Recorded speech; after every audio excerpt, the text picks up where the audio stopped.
l'agneau des dieux.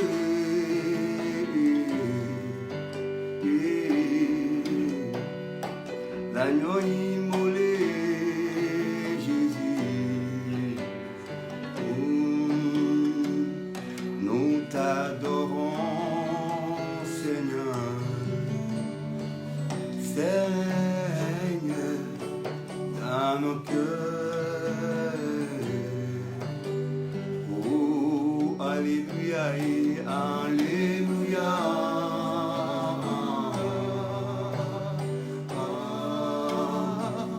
L'agneau de Dieu.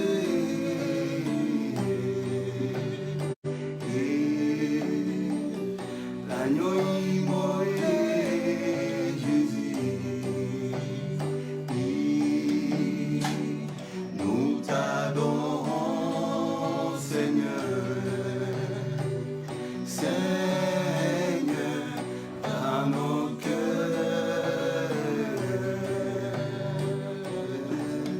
Oh, Yohane yako akisa Yesue. Mwana nampati na Nzambe. Molongoli ya lisumu. Toyembeli yo mulungi. Na mitema.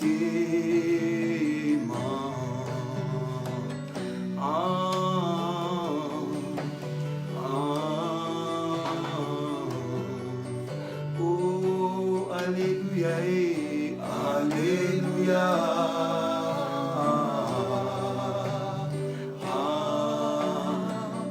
L'agneau de Dieu, Jésus. L'agneau immolé, Jésus. Nous t'adorons, Seigneur. Seigneur, dans nos cœurs.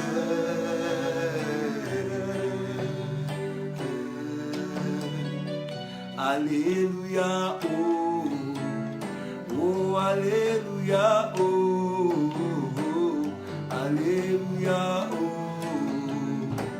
Jésus vivant, alléluia, alléluia, oh, Yeshua, alléluia, oh, ya, ya, alléluia, oh, Jésus vivant, alléluia, alléluia, oh, Yeshua, alléluia, oh, Zanae, alléluia, oh, Jésus vivant. Oh, c'est lui qui m'a créé homme, m'a donné l'autorité et domine sur toutes les créatures, s'appelle Jésus. C'est lui qui m'a créé homme, m'a donné l'autorité et domine sur toutes les créatures, s'appelle Jésus. Alléluia et alléluia, oh Yeshua, alléluia, oh ya ya, alléluia, oh Jésus est vivant. Oh, nous avons triomphé, triomphé des diables par un seul nom. C'est le nom de Jésus. David a triomphé, triomphé Goliath par un seul nom. C'est le nom de Jésus. Alléluia, alléluia, oh Yeshua, alléluia, oh ya ya, alléluia, oh Jésus est vivant, oh alléluia, alléluia, oh Yeshua, alléluia, oh Zana, alléluia, oh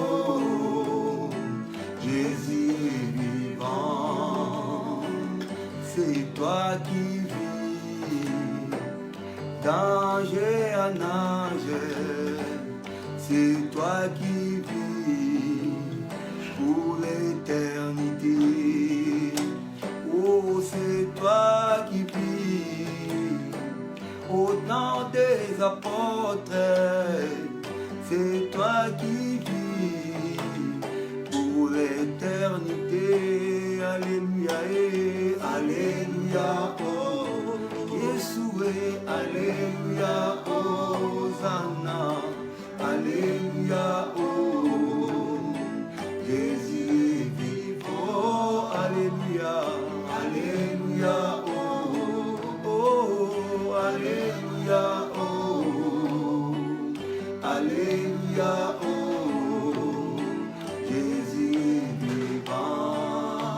Papa, nous t'adorons, Papa, nous t'adorons, oh, Papa, nous t'élouons, Papa, nous t'élouons, oh, Papa, nous t'adorons, Papa, nous t'adorons, oh, Jésus, nous t'élouons, Jésus, nous t'élouons, oh, Jésus-Christ est son nom, Jésus-Christ est son nom, Jésus-Christ est son nom, Jésus-Christ est son nom, oh, Jésus-Christ est son nom, Jésus-Christ est son nom, Jésus-Christ est son nom, Jésus-Christ est son nom. Oui, nous sommes reconnaissants envers le Seigneur qui nous a encore une fois de plus agréés ce matin devant son trône de grâce. Nous allons remercier le Seigneur, maître des temps et des circonstances, lui qui n'a pas un commencement de jour ni fin de jour.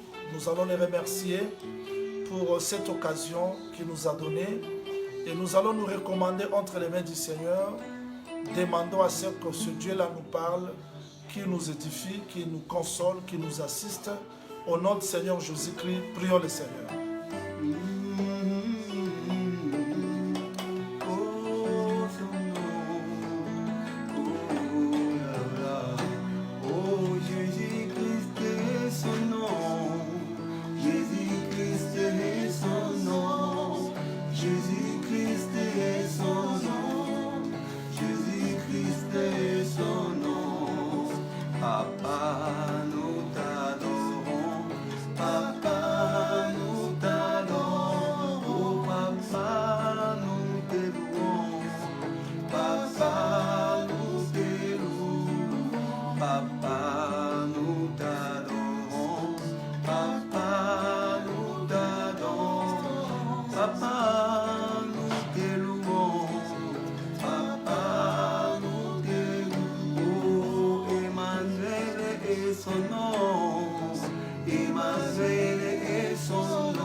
Seigneur, merci, merci pour ce temps, merci pour ta grâce, merci pour ton amour. Nous croyons que ta présence est plus que toute autre chose que nous pouvons vivre et expérimenter sur cette terre. Nous nous sentons très faibles ce matin et nous voulons que toi, le créateur de nos âmes, de nos vies, toi qui nous connais plus que nous-mêmes, que tu puisses nous parler, ajouter un plus dans notre foi, dans notre connaissance. Je prie pour les bien-aimés éparpillés dans le monde. Je ne sais pas combien parmi eux sont malades, découragés, fatigués, sur des lits d'hôpitaux, dans des prisons injustes, dans des voyages difficiles et périlleux. Nous voulons, Seigneur, tu nous parles, que tu nous consoles, que tu nous édifies. Nous repoussons tout ce qui ne te confesse pas et nous voulons que tu nous viennes en aide. Au nom du Seigneur Jésus-Christ, nous avons ainsi prié. Amen. Shalom, shalom, nous bénissons le Seigneur. David a dit, j'étais jeune, je vieillis. Je n'ai jamais vu un juste et abandonné, ni sa postérité manquer le pain. Et comme nous sommes la postérité du juste, nous ne pouvons pas manquer le pain. À chaque jour, le Seigneur nous accorde le pain pour notre vie. Nous bénissons le Seigneur pour sa grâce. Aujourd'hui, nous sommes dans la continuité de Psaume chapitre 23, verset 5.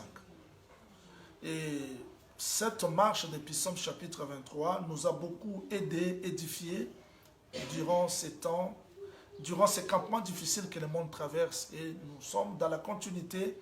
Aujourd'hui, par la grâce du Seigneur, nous avançons petit à petit pour terminer Psaume chapitre 23. Je vous promets qu'après Psaume chapitre 23, nous allons étudier Psaume chapitre 24. Parce que Psaume chapitre 23, c'est le milieu entre Psaume chapitre 22 et Psaume chapitre 24. Comme la gloire de Dieu, c'est de cacher les choses, celle des rois, c'est de sonder.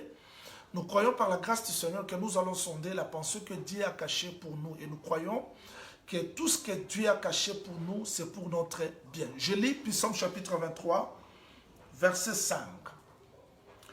Tu dresses devant moi une table en face de mes adversaires.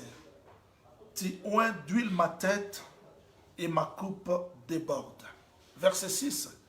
Oui, le bonheur et la grâce m'accompagneront tous les jours de ma vie et j'habiterai dans la maison de l'Éternel jusqu'à la fin de mes jours.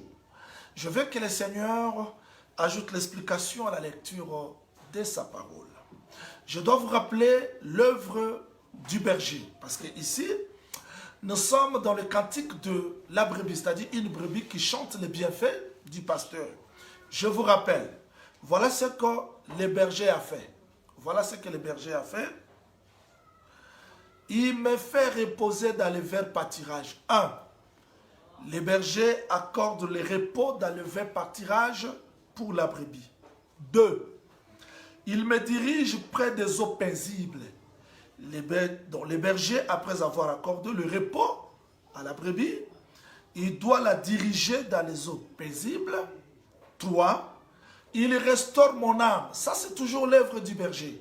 Le berger qui a commencé par donner le repos à la brebis, il la dirige près des eaux paisibles, il restaure son âme. Il conduit la brebis dans les sentiers de la justice. Et quand la brebis marche dans la vallée de l'ombre de la mort, la brebis ne craint aucun mal parce que la houlette et les bâtons de brebis du pasteur, je vous l'ai dit, rassurent la brebis. Et enfin, après la traversée de la vallée, le pasteur dresse une table devant la brebis. Mais dernier travail du pasteur que nous allons sonder aujourd'hui, après avoir accordé le repos à la brebis, diriger la brebis dans les eaux paisibles, restaurer son âme, conduire la brebis dans les sentiers de la justice, amener cette brebis dans la vallée de l'ombre de la mort, dresser la table devant la brebis, la dernière des choses, tu oins d'huile ma tête et ma coupe déborde. Retenez, je vais vous faire remarquer une chose qui est très importante. Quand les huile la tête de brebis et que la coupe de la brebis déborde, c'est fini. La brebis entre dans la maison de l'Éternel. C'est-à-dire, il dit, le bonheur et la grâce m'accompagneront tous les jours de ma vie et j'habiterai dans la maison de l'Éternel jusqu'à la fin de mes jours. Nous avons compris que le pasteur dirigeait la brebis jusqu'à la faire entrer dans la maison de l'Éternel. Mais avant que la brebis retourne dans la maison de l'Éternel, elle a besoin de l'onction d'huile. C'est très important, on a introduit ça le dimanche passé. Aujourd'hui, nous allons entrer un peu dans la profondeur. Pourquoi le dernier acte du pasteur, c'est oindre huile donc, sur la tête de la brebis. Oui, parce que le texte répond, je vous ai toujours dit, strictement interdit de raisonner. On ne raisonne pas sur les Écritures. C'est parce que après l'huile sur la tête de la brebis, il n'y a plus autre chose. Il faut que la brebis rentre dans la maison de l'Éternel. Quelle image merveilleuse. Vous allez comprendre l'importance de l'huile aujourd'hui. C'est-à-dire, l'huile permet à la brebis de retrouver la maison. Pourquoi je parle de retrouver, vous aurez l'explication. Parce qu'elle a perdu cette maison depuis le jardin d'Éden. Et maintenant, le pasteur est venu récupérer la brebis.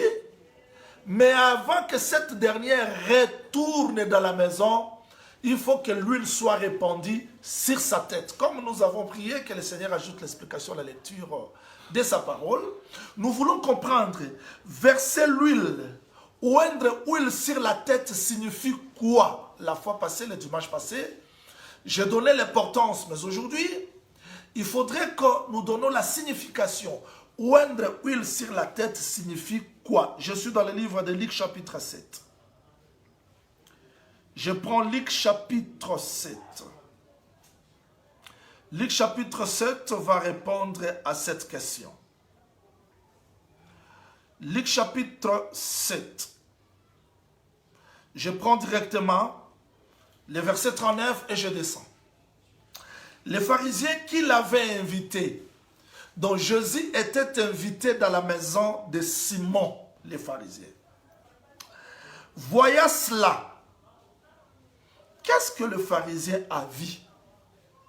Le texte dit, cette femme s'était derrière, au pied de Jésus, elle pleurait, et bientôt elle lui mouilla les pieds de ses larmes, puis les essuya avec ses cheveux, les baisa et les oignit de parfum. C'était derrière.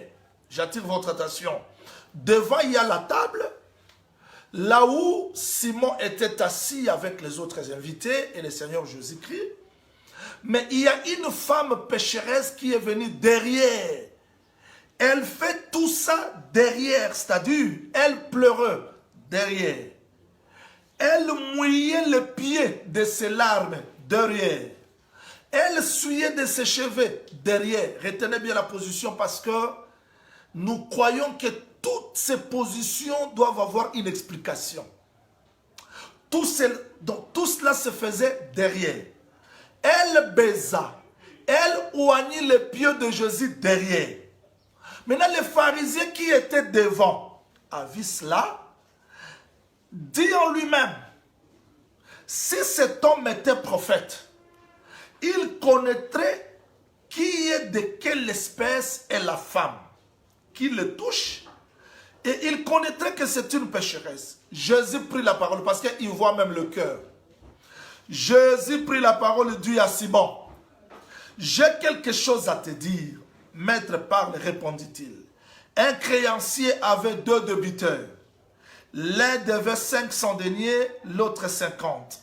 Comme il n'avait pas de quoi payer, il leur remis tous deux leurs dettes, lesquelles l'aimeraient le plus. Simon répondit, celui je pense auquel il avait le plus remis. Jésus lui dit, tu as bien jugé. Puis se tourna.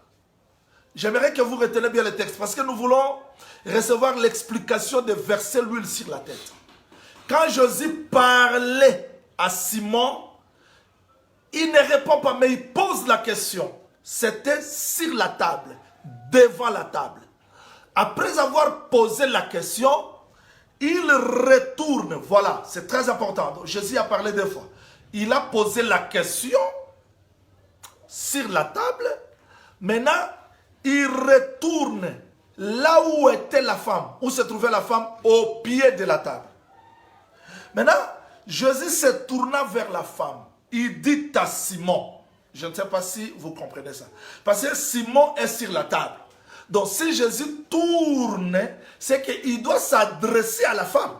Mais le texte dit, se tourna vers la femme et dit à Simon. C'est-à-dire, il donne l'explication à Simon à travers cette femme. Donc Jésus se tourne vers la femme, Mais il s'adresse à Simon. Comment? Il dit, vois-tu cette femme? Je suis entré dans ta maison. Tu ne m'as pas donné l'eau pour laver les pieds. Retenez ça. C'est-à-dire que quand on reçoit quelqu'un à la maison, on doit premièrement présenter l'eau pour laver ses pieds. Mais ce que tu n'as pas fait, cette femme a mouillé, c'est-à-dire, elle les a mouillés de ses larmes. C'est-à-dire, désormais, ce n'est plus l'eau de Simon qui devait recevoir Jésus, mais ce sont les larmes de cette femme qui remplacent l'eau que Simon devait donner à Jésus. Et Jésus ne s'arrête pas là-bas. Et les a essuyés avec ses cheveux. J'aime la précision des Écritures. C'est-à-dire que désormais, vrai culte ne va plus se faire sur l'eau. Mais cette femme, tout d'elle devient le culte. Et Jésus-Christ dit, toi Simon, tu ne m'as pas donné le baiser. Mais elle, depuis que je suis entré, elle n'a pas cessé de me baiser les pieds. Toujours les pieds. Hier, pourquoi? Vous direz parce que vous aurez l'explication. Toujours les pieds. C'est-à-dire que cette femme travaillait aux pieds. C'est là qu'elle a versé l'eau. C'est là qu'elle a essuyé. Et c'est là qu'elle baisait. Elle baisait les pieds. Toujours derrière. Ce n'est pas le tout. Voilà ce qui nous concerne, bien que nous allons glaner ça et là. On cherchait ça. Tu n'as point versé d'huile sur ma tête. Je reprends le texte. C'est-à-dire, quand on reçoit un invité, la première des choses, on doit laver les pieds. Deuxième des choses, on doit les baiser. Et troisième des choses, on doit verser l'huile sur la tête. C'est très important. C'est-à-dire, verser l'huile sur la tête signifie que tu es accepté dans ma maison. Ça, je ne raisonne pas. Le texte dit, Jésus-Christ dit, tu n'as pas lavé mes pieds, tu ne m'as pas baisé, tu n'as pas versé d'huile sur la tête. Ça, c'est très important. C'est-à-dire que nous comprenons pourquoi quand l'enfant prodigue retourner à la maison, les pères devaient le baiser.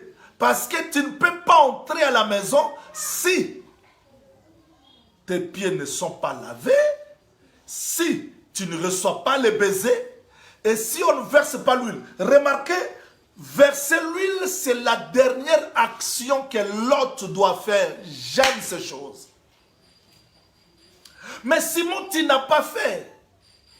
Puis-je vous donner l'explication de ces choses parce que nous croyons que par cet acte, le Seigneur montrait directement, il est venu chez les siens ne l'ont pas reçu.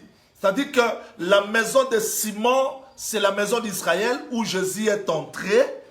Bien qu'il est entré dans la maison d'Israël, mais il n'a pas trouvé l'eau. Il n'a pas trouvé les baisers.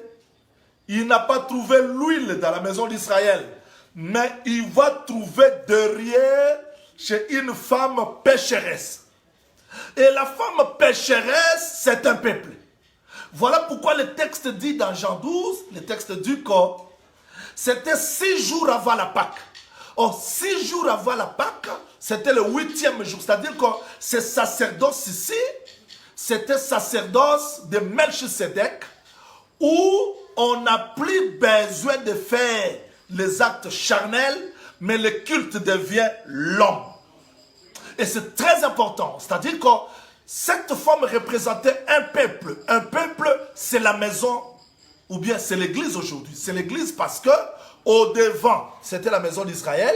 Et cette table était devenue un piège pour la maison d'Israël. Mais pour nous les païens, qui n'étaient pas dans le calendrier, nous sommes venus derrière. Pourquoi venir derrière? Parce que la loi ne nous voyait pas. Vous voyez? C'est-à-dire qu'au devant, il y a le lion. Parce que quand Israël marchait, au devant c'était Judas. Et ce Judas-là, c'était le lion, c'était le rugissement, c'était la loi. Mais derrière, il y a la grâce. Voilà pourquoi la femme de la perte du sang est venue par derrière. C'était ça la grâce pour tourner la position de Christ. C'est-à-dire qu'en réalité, Dieu de la gloire qui est venu chez un peuple, la maison d'Israël, Israël ne l'a pas reçu, mais nous les païens, autrefois, n'avaient pas la connaissance de Dieu, nous l'avons reçu. C'est-à-dire qu'aujourd'hui c'est l'église. Pourquoi les pieds? Pourquoi les pieds? Souvenez-vous quand Naomi enseignait à Ruth, je sais que le frère Jean-Didier va donner ces versets, Naomi enseigne à Ruth d'aller au pied de Boaz. Pourquoi le pied de Boaz? Parce que Romain répond qu'il soit beau les pieds de ceux qui annoncent l'évangile. C'est-à-dire que Dieu du ciel, pour venir chez nous, il devait avoir les pieds. Il devait avoir les pieds. Et les pieds, c'est la proclamation de l'évangile. Vous serez d'accord avec le texte parce que quand Jonas a été englouti par les poissons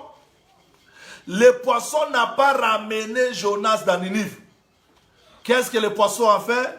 Le poisson a ramené Jonas dans le port.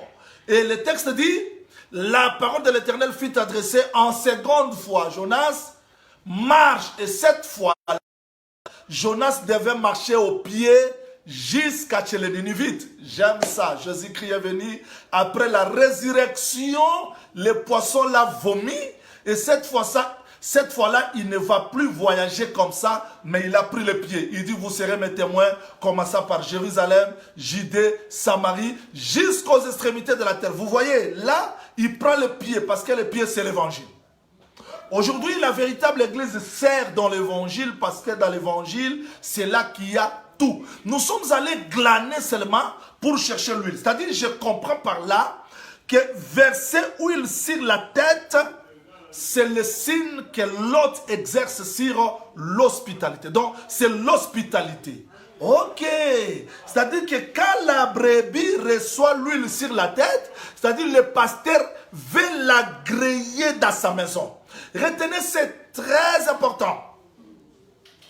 Le pasteur a donné l'eau, le pasteur a donné le pain, la nourriture, mais l'huile, c'est dernière action qui fait que la brebis soit acceptée dans la maison. Donc, si la brebis a reçu l'huile, c'est pour la permettre d'entrer dans le palais, d'entrer dans la maison. C'est-à-dire, s'il n'y a pas l'huile, la brebis ne peut pas être agréée dans la maison. Quelle belle image, que le Seigneur vous bénisse. Voilà pourquoi j'ai compris, si vous écrivez, pour ceux qui écrivent, Lévitique chapitre 8, verset 30.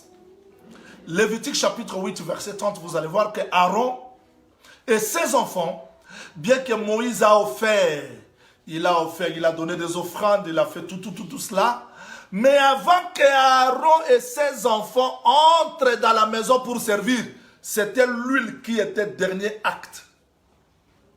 Prophète Jaouli, qu'est-ce que tu es allé chercher là-bas? Je pars chercher l'explication de l'huile. Pourquoi la brebis reçoit l'huile, et après l'huile, le pasteur ne fera plus rien. Parce que cette fois-là, tu es accepté. Oh, j'aime ça. Donc, le pasteur, nous comprenons que s'il a commencé à donner le pain, l'eau, combattre pour la brebis, c'est seulement pour l'introduire dans le palais.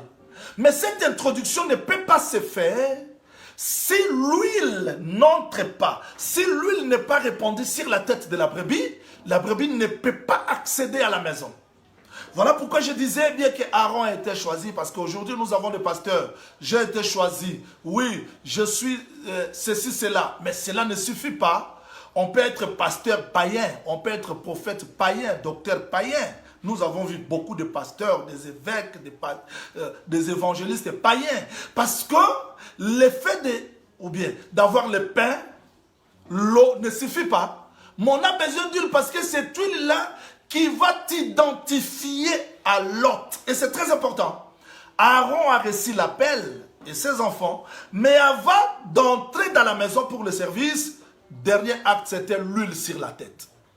Suivez-moi très bien. Et l'huile sur la tête, l'huile sur le vêtement, l'huile sur les ustensiles, a fait que Aaron puisse entrer facilement dans la maison.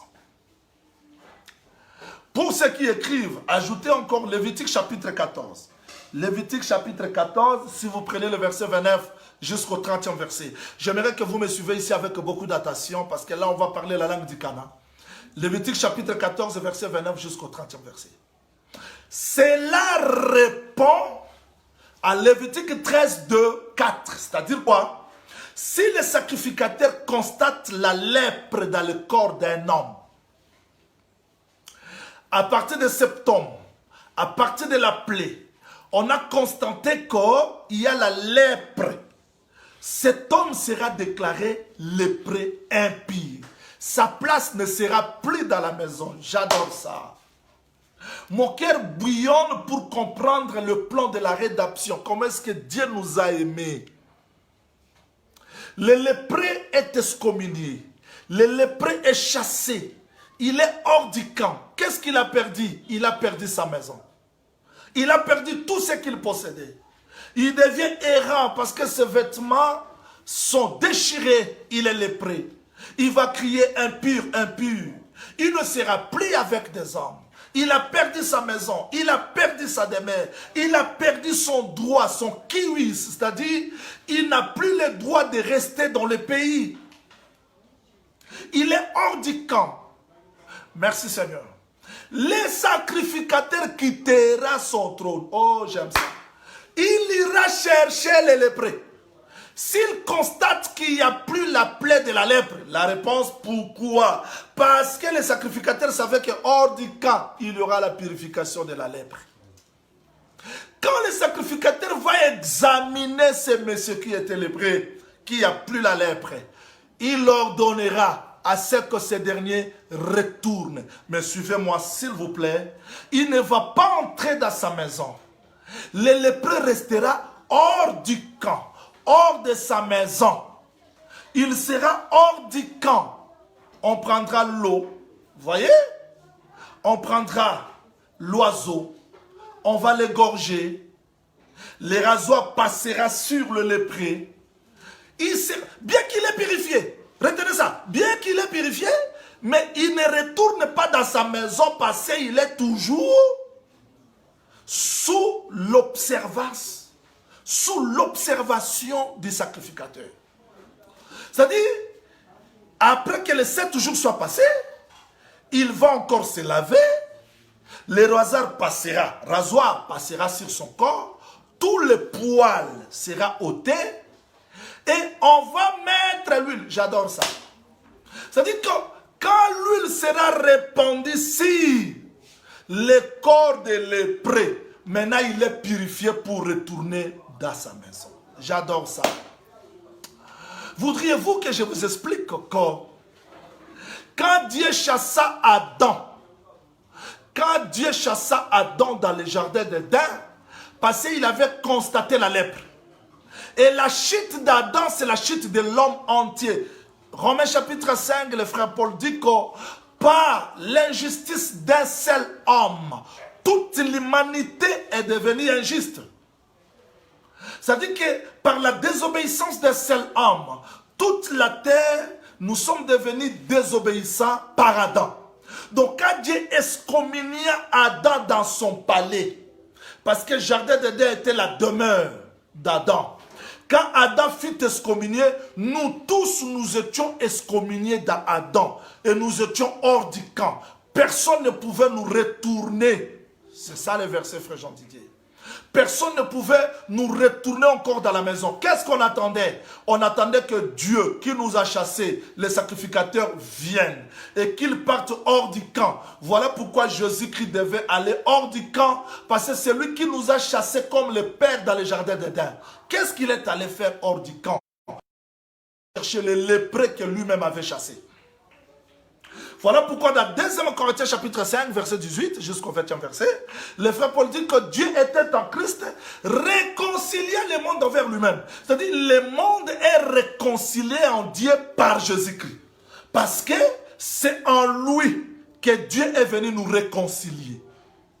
Maintenant, une fois que la purification est faite, avant que ces lépreux retournent à la maison, il a besoin de l'huile.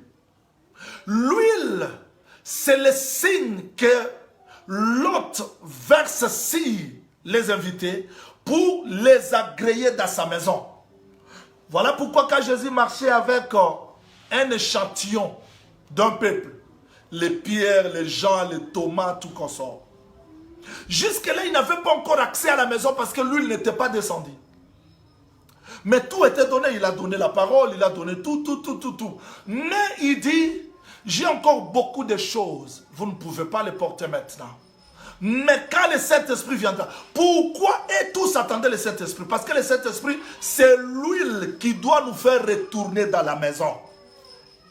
C'est-à-dire que quand le Saint-Esprit vient, c'est pour identifier quelqu'un qui appartient à Dieu. Éphésiens chapitre 1er verset 13, Éphésiens chapitre 4 verset 30, là où le frère Paul dit, n'attristez pas le Saint-Esprit, que vous avez reçu comme le sceau. Comme le sceau de quoi? Pour les jours de votre rédemption. C'est-à-dire, en réalité, l'huile nous accepte. Parce que si la brebis reçoit l'huile sur sa tête, c'est la preuve qu'elle est agréée dans la maison de Dieu. Voilà pourquoi dans Psaume chapitre 23, après que la brebis ait reçu l'huile, elle dit, le bonheur et la grâce m'accompagneront tous les jours de ma vie et j'habiterai dans la maison de l'Éternel. C'est-à-dire, on ne peut pas habiter dans la maison de l'Éternel parce qu'il faudrait que l'Éternel lui-même comme hôte vous reçoive.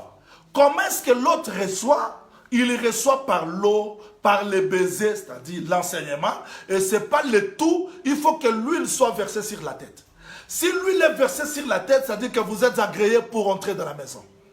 Je veux que le Seigneur ajoute l'explication à la lecture de sa parole. Je veux que Dieu vous accorde l'explication dans tous ses moindres détails. Parce que ce message est très important pour nous les brebis. Nous qui voulons marcher derrière le pasteur, parce que je vous ai toujours dit que la brebis ne défense pas le pasteur, mais la brebis doit rester derrière le pasteur. C'est-à-dire, après avoir traversé la vallée de l'ombre de la mort, tu dresses une table devant mes adversaires, tu verses d'huile ma tête et ma coupe déborde. Peut-être le dimanche prochain, nous allons expliquer comment la coupe doit déborder.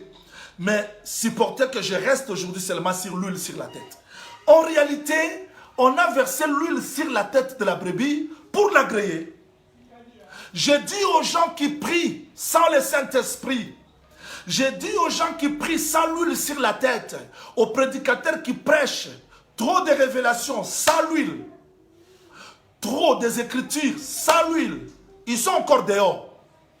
Et quelqu'un qui est dehors, ce n'est pas étonnant qu'on le voie dans le péché parce que sans l'huile, vous restez dehors.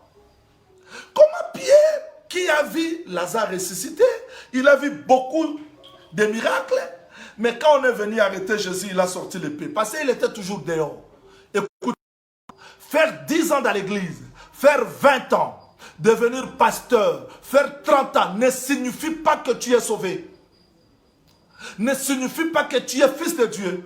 Ce qui te fait fils de Dieu, c'est le Saint-Esprit. C'est le sceau du Saint-Esprit. Voilà pourquoi trop de scandales. Parce que les gens sont encore dehors. Et l'huile sur la tête, c'est la preuve. On peut s'habituer à la parole de Dieu. Mais vivre la parole de Dieu, c'est autre chose. Prophète Jean, pourquoi tu insistes? J'insiste parce que nous avons des religieux. Les gens qui prient par formalité, qui portent le voile par formalité, mais entrer dans le cœur trop de rancune, les gens incapables de pardonner, les gens incapables de vivre la vie de Dieu. Pourquoi? C'est parce qu'il n'y a pas l'huile sur la tête. Je vais vous dire des choses vraies. Quand Christ reviendra sur la terre, il ne cherchera pas le nom des églises, il ne cherchera pas de grades. Si vous êtes apôtre, prophète, docteur, évangéliste, c'est pour le désert. Mais la vie éternelle, c'est pour les gens qui sont baptisés par le Saint-Esprit. Parce que le Saint-Esprit, c'est la preuve que vous appartenez à Dieu. Écoutez-moi très bien. Le frère Pierre dit quelque chose dans 2 Pierre chapitre 1er verset 3. Il dit, parce que sa divine puissance nous a donné tout ce qui contribue à la vie et à la piété. L'homme naturel ne peut pas vaincre le péché. Écoutez-moi, on peut se décider aujourd'hui, je ne veux plus pratiquer l'impudicité, je ne veux plus faire ceci, cela. Non, de toi-même tu ne sauras pas. Mais pourquoi l'huile sur la tête? Parce que l'huile sur la tête, c'est pour donner à l'homme la force de vivre comme Dieu. On ne peut pas vivre comme Dieu par la chair, mais vivre comme Dieu, on a besoin de la force surnaturelle. Et cette force surnaturelle, c'est ce que Frère Pierre dit, parce que sa divine puissance nous a donné tout ce qui contribue à la vie et à la piété. Comment Jean, comment Pierre, comment André, Thomas pouvaient fuir Jésus, quelqu'un qui les a nourris 3 ans et demi. Mais parce qu'ils étaient charnels, combien de gens ont abandonné la parole à cause de futilité, à cause de mouvements, de ce monde? La réponse, il n'y a pas l'huile sur la tête. Écoutez-moi, je ne suis pas contre le miracle, je ne suis pas contre les prophéties, mais si je parle de fruits, les sceaux, je ne parle pas de dons spirituels, je parle du sceau, c'est-à-dire la vue de Dieu dans l'âme. C'est ça l'huile sur la tête. Et l'huile sur la tête, c'est ça le sceau, ce qui prouve que cette brebis m'appartient. Vous attendez le ciel? Écoutez-moi. Par quel message? Le message croit au Seigneur Jésus-Christ. Tu seras en Europe? C'est ça? Non, Jésus-Christ n'est pas venu prendre tous les Africains, les ramener en Europe. Jésus-Christ n'est pas venu prendre tous les Africains, les ramener aux États-Unis d'Amérique. Mais Jésus-Christ est venu prendre les gens, les ramener en Éden. Parce que c'est là où il y a la maison que l'homme a perdu. Là où il y a la paix. En Europe, il y a la souffrance, il y a la mort. Aux États-Unis, il y a la mort. Par-ci, par-là, en Afrique du Sud, n'en parlons même pas. Mais l'huile nous retourne, non en Europe. L'huile nous retourne dans la maison de Dieu pour vivre comme Dieu. Vous m'attendez? C'est ça l'importance de l'huile sur la tête. L'huile, c'est le baptême du Saint-Esprit. Aujourd'hui, les gens sont incapables de pardonner. Entrez aujourd'hui dans des églises, vous allez voir un frère qui ne peut pas saluer l'autre. Une sœur est capable de supporter l'autre. Vous savez pourquoi? Parce que les gens sont charnels. Il n'y a que le Saint-Esprit qui peut nous rendre capables de pardonner, parce qu'un homme ne pardonne pas. Un homme ne peut pas supporter l'adversité. Mais qu'est-ce que le pasteur fait? Il sait qu'au devant de la brebis, il y a des adversaires. Voilà pourquoi il verse l'huile sur la tête. L'huile sur la tête, c'est pour donner à la brebis la possibilité de traverser les adversaires, parce qu'après les adversaires, il y a la maison. Écoutez-moi, nous n'allons pas retourner au ciel si l'huile ne nous donne pas la possibilité de vaincre. Écoutez-moi très bien. Parmi les adversaires, retournons. Retournez peut-être, les uns peuvent dire, prophète Jaouli, tu parles en l'air. Je vais me répéter, s'il vous plaît, supportez ma répétition. Je suis dans Psaume chapitre 23, verset 5. Tu dresses devant moi une table en face de mes adversaires. Supportez que je vous explique. En face des adversaires. Mais après les adversaires, il y a quoi? Il y a quoi? Il y a quoi? Il y a la maison. J'habiterai dans la maison de l'Éternel. Brebis, tu ne peux pas habiter la maison de l'Éternel si tu n'es pas victorieuse devant les adversaires qui sont devant de vous. Mais parce que le pasteur sait que la brebis est faible. La brebis ne peut pas combattre. Elle est faible. Voilà pourquoi il verse l'huile sur la tête. Et cette huile donnera à la brebis la victoire de traverser les adversaires et de retourner dans la maison. On ne se pose pas de questions. Pourquoi trop d'adversité? Je vous ai toujours dit, il n'y a aucune prière qui va nous délivrer.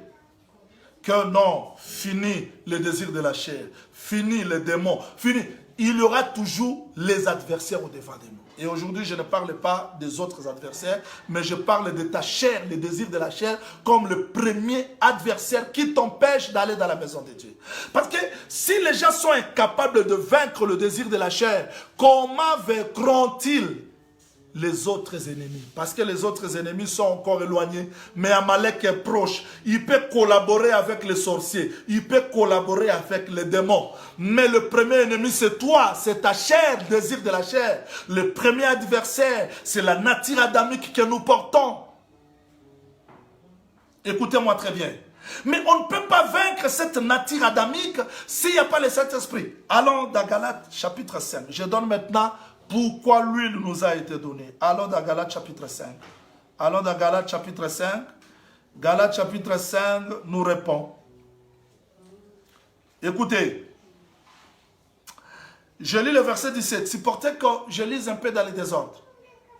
Je commence dans le verset 17. Car la chair a des désirs contraires à ceux de l'esprit, et l'esprit en a des contraires à ceux de la chair. Ils sont opposés entre eux, afin que vous ne fassiez point ce que vous voudriez. Voyez, les désirs de la chair se combattent à ceux de l'esprit. Mais la réponse est quoi? Si vous êtes conduit par l'esprit, vous n'êtes pas sous la loi. Pourquoi? Verset 16. Je dis donc, marchez selon l'esprit et vous n'accomplirez pas les désirs de la chair. C'est-à-dire, si on marche selon l'esprit, on ne va pas accomplir les désirs de la chair parce que l'esprit nous accorde la supériorité sur les désirs de la chair. Mais bien aimé, j'insiste pour dire que sans le Saint-Esprit, nous sommes incapables comme des brebis d'avancer, de vaincre l'adversité. Combien de gens prient, mais incapables de vaincre les mensonges? Écoutez-moi très bien. Je vais lire un texte qui va beaucoup nous aider. Prenons 2 Corinthiens, s'il vous plaît. 2 Corinthiens va nous aider. Parce que ce qui rend les combats difficiles, c'est quoi? C'est parce que nous ne savons pas comment combattre. Trop de jeûnes, trop de prières, trop de veillées, mais les résultats nuls. C'est parce qu'on ne comprend pas comment combattre. Les premiers ennemis, c'est la chair que nous portons. Mais pourquoi Jésus-Christ répand l'huile sur nous? C'est pour nous accorder la possibilité de vaincre cette chair. Mais quelqu'un qui est esclave de ses pensées, esclave de sa chair, il va vaincre comment? La prière, ça sera comme une corvée. Comme d'habitude. Écoutez, je reprends sur un verset très important. Je crois avoir parlé de ça la fois dernière quand j'ai parlé des risques de l'ennemi. Mais je vais insister là. Je suis dans le verset 11. 2 Corinthiens chapitre 2, je commence dans le verset 11 jusqu'au... Non, je commence par le verset 10 jusqu'à 11e. 2 Corinthiens chapitre 2, verset 10 jusqu'à 11e. Or, à qui vous pardonnez, je pardonne aussi. Et ce que j'ai pardonné, si j'ai pardonné quelque chose, c'est à cause de vous, en présence de Christ. S'il vous plaît. Bien que j'ai trop à dire, mais parce que c'est le temps, j'ai travaillé hier, je travaille aujourd'hui. Si je pouvais plus insister, c'est pour dire que si le diable a l'avantage sur nous aujourd'hui dans le combat, ici je parle de la brebis en face des adversaires, c'est parce que nous ignorons ses desseins. Comment tu peux combattre avec un adversaire que tu ne comprends pas, que tu ne connais pas? Comment est-ce qu'il travaille? Mais frère Paul dit, à qui vous pardonnez, je pardonne aussi. Et si je pardonnais quelque chose, c'est à cause de vous en présence de Christ. Je ne pardonne pas quelqu'un parce qu'il m'a demandé pardon. Beaucoup de gens sont comme ça. Il m'a offensé. Bon, il n'a pas encore compris. Je lui ai laissé comme ça. Le jour où il comprendra. Non. On pardonne parce que le Seigneur nous a recommandé de pardonner. Je ne pardonne pas quelqu'un parce qu'il a reconnu le faute. Non. Je ne pardonne pas quelqu'un parce qu'il m'a demandé pardon. Non. Je pardonne quelqu'un à cause de Christ. Donc, le Saint-Esprit nous donne la nature de Dieu parce que à la croix de Golgotha, quand on a crucifié Jésus, on a dressé la couronne des épines sur sa tête, on l'a fouetté, personne n'a demandé à Jésus pardon. Mais à la croix de Golgotha, il dit, Père, pardonne-les. C'est-à-dire que la nature divine nous pousse à pardonner. Pourquoi? À ne pas laisser à Satan l'avantage sur nous, car nous n'ignorons pas ses desseins. Mais quelqu'un qui ne sait pas pardonner, c'est un esclave. Le diable aura toujours l'avantage sur lui. Quelles que soient ses retraites, quelles que soient ses prières, quels que soient ses jeûnes, parce qu'il n'a pas la nature divine. Écoutez-moi très bien. On ne peut pas pardonner si on n'a pas la nature de Dieu, parce que l'homme ne pardonne pas. L'homme dit seulement, bon, je retire. Je fais. Non. Ici dans l'évangile, c'est le problème de la repentance et le pardon. Maintenant, si le diable a l'avantage sur nous dans ce combat, c'est parce que nous vivons dans la chair. Entrez, cette église ne parle pas avec l'autre là. Tel pasteur est ennemi de l'autre. L'autre, pourquoi? Les gens sont charnels. La chair, c'est l'absence de l'esprit. On ne peut pas les adversaires qui sont au devant de nous si nous restons charnels. Voilà pourquoi j'ai insisté sur l'huile. L'huile, c'est le baptême du Saint-Esprit qui nous permet de vivre comme Dieu. On ne peut pas aimer comme Dieu. On ne peut pas pardonner comme Dieu. On ne peut pas vivre la sanctification comme Dieu si on n'a pas la nature divine. Si pourtant que je vous montre encore l'importance de l'huile. Deuxième Roi chapitre 4. Ces versets, je l'ai beaucoup expliqué, parlé, donné trop d'enseignements. Mais je ne vais pas entrer dans les détails aujourd'hui. Je crois avoir frôlé ça le dimanche passé. Deuxième Roi chapitre 4, verset 1er. Une femme d'entre les femmes de fils des prophètes cria à Élisée en disant, ton serviteur, mon mari est mort. Et tu sais que ton serviteur craignait l'Éternel. Or, le créancier est venu, je vais insister là. Là où il y a la dette, le créancier vient toujours. Beaucoup de célibat, beaucoup de stérilité, beaucoup d'échecs, beaucoup de problèmes dans nos vies, parce que le créancier ne peut pas laisser la dette. Quand je parle de la dette, il faut aller dans Luc chapitre 7, verset 41 jusqu'au 43e verset. Jésus-Christ parle du péché comme la dette. Il y a des choses que nous avons héritées de nos pères. Il y a d'autres impudicités qu'on a héritées. Il y a d'autres colères qu'on a héritées. C'est ça la nature adamique, c'est ça la dette qui permet aux créanciers de venir réclamer nos vies. Et cette femme était claire. Elle a reconnu que parce que les créanciers viennent, combien de gens vivent aujourd'hui dans l'esclavagisme? Le diable a l'avantage sur eux parce qu'il suit des dettes. Là, j'insiste. Peut-être quelqu'un va me dire, prophète, j'ai voulu vous nous amener où? Supportez que je revienne. Je revienne parce que je vous ai toujours dit, ne raisonnez pas sur l'écriture. Ne raisonnez pas sur l'écriture.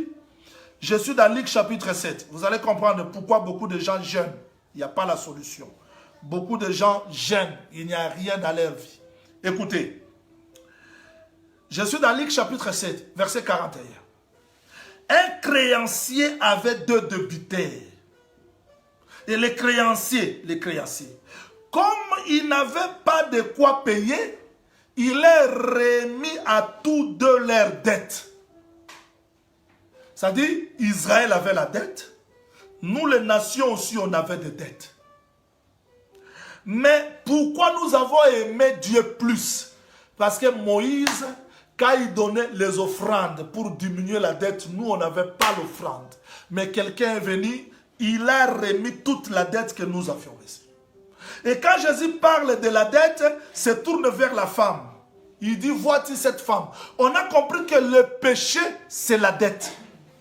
Le péché, c'est la dette. Alors, nous ne pouvons pas être libres s'il y a l'esclavagisme dans nos vies. Mais pour payer la dette, le prophète dit quoi? Verset 2. Élisée lui dit, que puis-je faire pour toi? Dis-moi, quand tu es à la maison. Elle répondit, ta serviteur n'a rien tout à la maison qu'un vase d'huile. Mais parce que tu as l'huile, il dit, va demander en dehors des vases chez tous tes voisins. Mais qu'est-ce qu'il dit? Qu'est-ce qu'il dit? Il dit quoi? Il dit, je suis dans le verset 7. Elle alla les rapporter à l'homme de Dieu. Il dit, va vendre huile, paye ta dette, tu vivras, toi et tes fils, de ce qui restera. Tu vois? Avant qu'on vive de ce qui restera, il faut que la dette soit payée. Mais qui paye la dette? C'est lui. Voilà l'importance du Saint-Esprit. L'homme vendu au péché. Aujourd'hui, les gens rêvent. Je suis encore dans les villages. Les gens rêvent. Mon père qui était déjà mort. Les gens rêvent, mais il est dans l'assemblée des saints. J'ai l'évangile éternel. Mais dans des rêves, il voit. Il y a encore des dettes. Il faut que les gens confessent sincèrement. Beaucoup de gens cachent leurs péchés Parce qu'ils ont peur que si je parle, le pasteur me trouvera. Mais c'est ça la dette. C'est pour cette dette-là que le diable vient te frapper tous les jours. Mais qui peut payer la dette?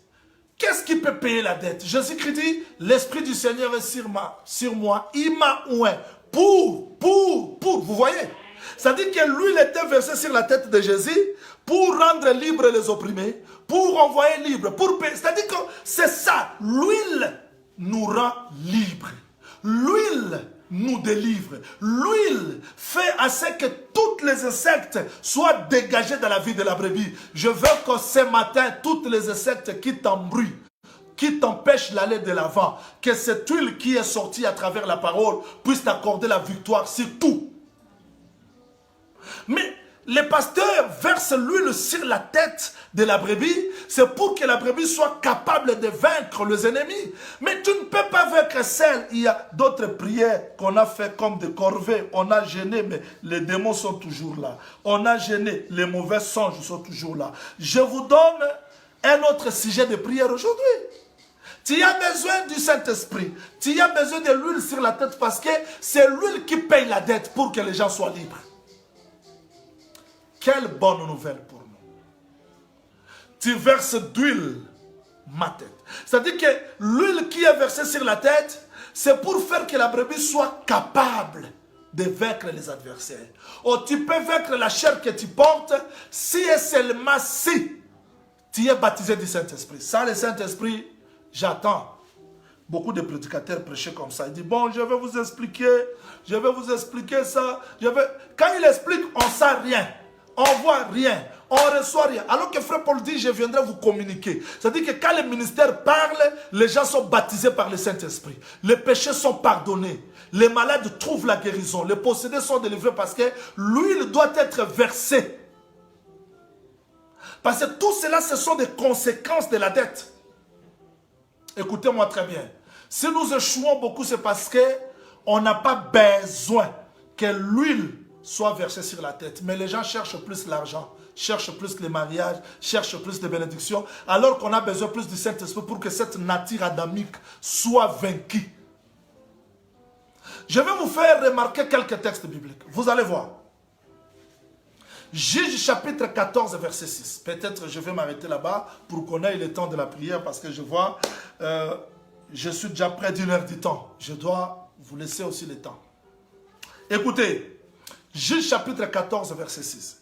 Avant de commencer dans le verset 6, Samson descendit avec son père et sa mère, et voici un jeune lion rugissant vers à sa rencontre. Devant l'obstacle, devant l'adversaire, Samson est un homme. Il n'avait rien dans ses mains. Parce que beaucoup de gens vivent aujourd'hui dans des calculs. Je n'ai rien. Qu'est-ce que je vais payer le loyer? Qu'est-ce qui va arriver dans ma vie? Bon, maintenant je vais... Parce que tu n'as rien. Mais le texte dit, l'esprit de l'Éternel saisit Samson. Beaucoup de gens disent seulement, Samson a déchiré les lions. Samson seul ne peut pas déchirer les lions. Samson est un homme. Est-ce qu'il aura la force de résister devant les lions?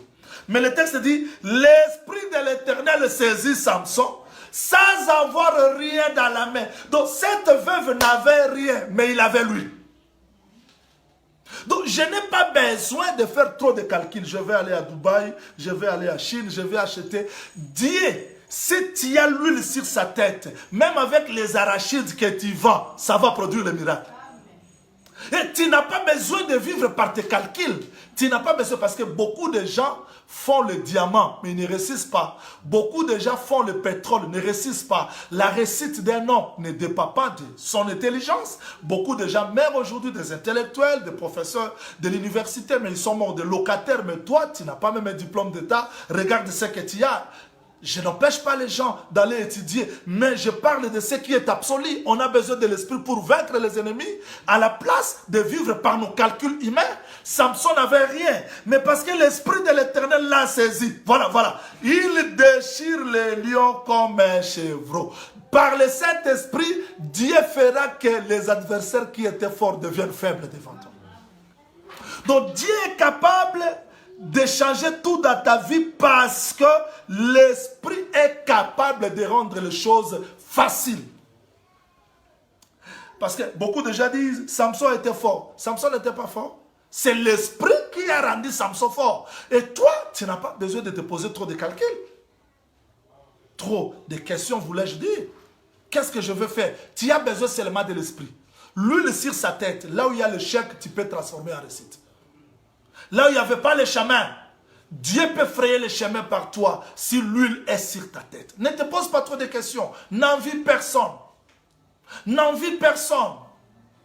Tu n'as pas le droit de faire la jalousie, de jalouser un frère et une sœur. Les gens qui vivent dans la jalousie, ce sont les gens qui ne se reconnaissent pas devant le Seigneur. Tu n'es pas juste devant le Seigneur, mais tu deviens juste par l'œuvre de la croix. Et le Saint-Esprit de toi te rendra capable de faire les choses que la chair ne peut pas faire. Le texte dit quoi? Le texte dit quoi? L'Esprit de l'Éternel saisit Samson, il le tua. C'est-à-dire que le secret, c'était toujours l'Esprit. Attendez, supporter corps, je vous lis un texte pour terminer. Je suis dans Juge, chapitre 15, verset 14. Non, commençons par le verset 13 pour la meilleure compréhension. Vous allez voir. Le fils de Juda répondit, nous voulons seulement te lier et te livrer entre les mains. Samson a été lié et livré entre les mains des Philistins. Lorsqu'il arriva à Léchi, les Philistins poussèrent des cris à sa rencontre. Les ennemis, les adversaires peuvent pousser des cris parce qu'ils voient que tu es au bout. Ça peut arriver dans la vie. Les choses peuvent devenir difficiles. Mais le texte dit, alors l'Esprit de l'Éternel les saisit. Là, c'est Samson. L'Esprit de l'Éternel saisit Samson. Les cordes qu'il avait au bras devaient comme du lait brûlé par le feu. Et ses liens tombèrent de ses mains. C'est-à-dire que quand l'Esprit nous saisit, les liens tombent. Et le texte dit, il trouva une mâchoire d'âne fraîche. Écoutez-moi très bien. Samson n'avait pas... La mâchoire était là. Mais quand il est lié, il ne peut pas s'en servir. Mais quand l'esprit descend, les liens sont tombés, la mâchoire devient le miracle. Le miracle que tu cherches n'est pas ailleurs. Le miracle n'est pas aux États-Unis d'Amérique, ni au Nigeria, ni ailleurs. Mais le miracle se trouve là. Avec les 10 $ que tu as, avec les 20 € que tu as. Si les liens sont tombés par l'esprit, ça va devenir le miracle. Les miracles peuvent se faire partout. On n'a pas besoin de raisonner. J'ai toujours dit, si Dieu fait des choses que les hommes sont capables de faire, à quoi est-ce qu'on peut l'appeler Dieu? Mais il faudrait que Dieu fasse des choses que le monde ne peut pas faire pour que nous l'adorons, que nous comprenions réellement qu'il est Dieu. Mais pourquoi nous empêchons Dieu de faire dans nos vies? Parce que les gens sont encore liés. Pourquoi on est liés? Parce que l'huile. On a besoin que l'huile répande dans nos cœurs pour que nous soyons capables de vaincre. Nous voulons prier. Nous voulons prier pour que Dieu nous baptise réellement du Saint-Esprit. Nous voulons prier pour que Dieu répande réellement l'huile sur notre tête afin que nous soyons capables. Tu n'auras pas peur des échecs. Les échecs viendront, mais tu vas les affranchir. Les difficultés viendront, les défis viendront. Mais parce que l'huile est répandue sur ta tête, tu deviendras victorieux. Tu n'as pas besoin de te poser trop de questions. Confinement ou pas, la veuve de Sarepta a vécu le miracle au temps de confinement. Tu peux vivre le miracle au temps de confinement. Tu n'as pas besoin de te poser trop de questions. Le miracle est là. Parce que l'huile sur notre tête, c'est la victoire. Les chantres nous faut entrer dans la présence du Seigneur et nous allons prier selon le message que Dieu nous a donné au nom du Seigneur Jésus-Christ. Demandons la force que notre tête ne soit pas seulement le centre de raisonnement, de pensée, mais que notre tête soit couverte par l'Esprit pour que nous soyons capables de vaincre l'adversité. Prions. Makasi nangali loba nzambe bomoi nanga mabondeli oh oh oh oh oh oh nazamolongi na bongola Yesu nazamolongi akati yankulu oh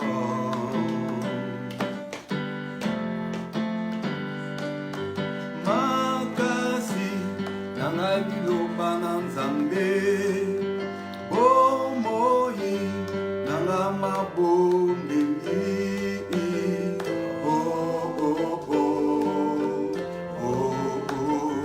naza molongi ye na kombo na Yesu naza molongi ye na kati ya nkolo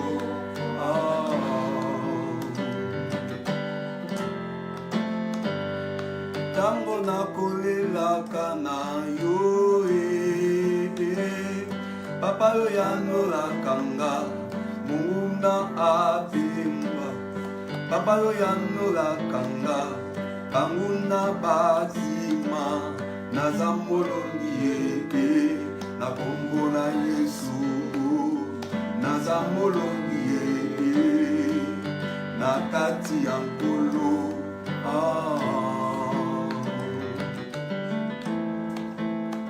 na évangile éternel toteyaka kombo na Yesu yango nde bomoi yango nde lobiko le pourquoi des choses yango nde solution le pourquoi des choses yango nde likamwa naza molongi ye na kombo na Yesu naza molongi ye na kati ya nkolo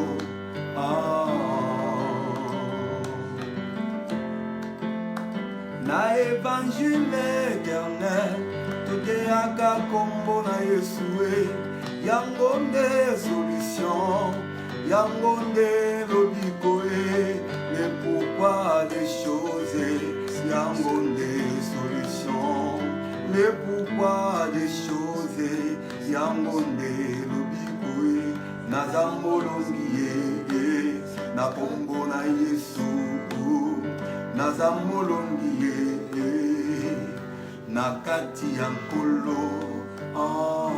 Merci, merci. Je veux que ces messages vous accordent la force, que ces messages vous baptisent par le Saint-Esprit, les gens qui ont besoin du Saint-Esprit, que réellement ces messages soient l'huile fraîche sur notre tête pour que nous soyons capables de vaincre l'adversité. Que Dieu bénisse tous celui qui nous a suivis partout dans le monde. Je sais que les bien-aimés demandent les cantiques comme il sera demandé pour les je ne sais pas si les chanteurs sont prêts de les chanter.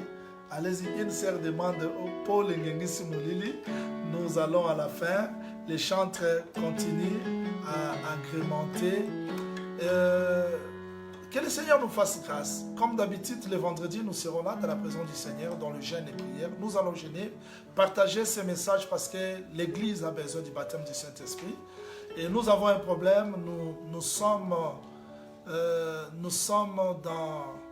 On se prépare pour monter notre chaîne TNT, la chaîne de télévision TNT. Et les messages étaient déjà lancés. Il y a le frère Jean Didier qui est en Europe, l'apôtre Blanchard en Chine. Il y a des sites. Les gens touchés peuvent soutenir cette œuvre parce que nous voulons montrer notre chaîne TNT d'ici là. D'ici là, nous aurons notre chaîne TNT. On va travailler encore dans de meilleures conditions. Que le Seigneur bénisse les gens qui contribuent pour l'avancement et pour l'accomplissement de ces projets. Moi, je crois que si le Seigneur est l'absolu, est le premier dans notre vie, nous allons mettre tous nos projets derrière pour l'accomplissement de sa parole. Merci, apôtre. Merci. Je vous vois nombreux. Que le Seigneur vous bénisse. Nous sommes à la fin. Les chantres nous font entrer dans Paul Ngengisi Moulili. Merci.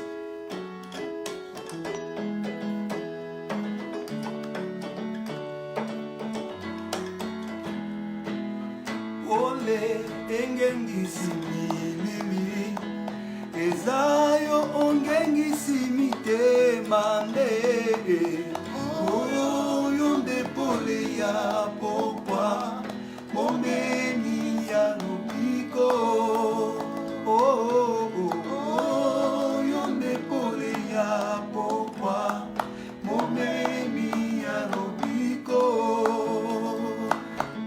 nanyame mama elamba kaka yo lipata na nkembo sopama yango na mabele esanga na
kati eyebani te epai eke eyebani pete nanyamba koki kokanga yo yo nzamba manzambe yayae nanyamba koki kokanga yo yo nzamba manzambe o mokeli nyonso ebombi yo yawe ofandi kati na bikelamu ndenge nini ngawa yo nakauka nazanga maloba mokeli nyonso ebombi yo yawe ofandi kati na bikelamu ndenge nini ngawa yo nakauka nazanga maloba kunda yozanga ketumba te kosi yozongaka nsima te o etamboli ya molongi satana yawe o etamboli ya molongi satana